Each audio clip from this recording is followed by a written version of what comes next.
ஏர் Canada விவகாரத்தில் அரசாங்கம் தலையிடாது என கனேடிய பிரதமர் ஜஸ்டின் ட்ரூடோ தெரிவித்துள்ளார்.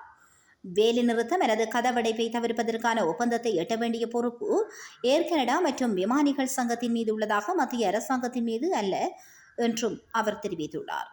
ஏர் கனடா விமானிகள் சங்கத்தின் வேலைநிறுத்த எச்சரிக்கைகளுக்கு மத்தியில் கடந்த வெள்ளிக்கிழமை மான்ட்ரில் ஊடகவியலாளர்கள் சந்திப்பில் உரையாற்றும் போதே ட்ரூடோ இதனை தெரிவித்தார். இதன்போது தொடர்ந்து அவர் கருத்து வெளியிடுகையில், வேலை நிறுத்தத்தால் விமான பயணத்தை நம்பியிருக்கும் மில்லியன் கணக்கான கனேடியர்கள், நாடு முழுவதும் உள்ள ஆயிரக்கணக்கான வணிகங்கள் பாதிக்கப்படாமல் இருப்பதை எப்படி கண்டறிவது என்பதை ஏர் கனடா மற்றும் விமானிகள் சங்கம் தான் செய்ய வேண்டும்.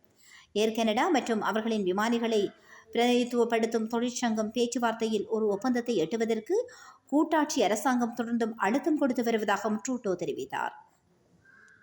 இந்நிலையில் ஏர்லைன் பைலட்ஸ் அசோசியேஷன்ஸ் தொழிலாளர் பிரச்சினையில் உள்ள ஏர் கனடா விமானிகளை பிரதிநிதித்துவப்படுத்தும் தொழிற்சங்கம் கடந்த வெள்ளிக்கிழமை ஏர் கனடாவுடன் ஓர் ஒப்பந்தத்தை உருவாக்க முயற்சித்ததாகவும் தெரிவிக்கப்படுகிறது.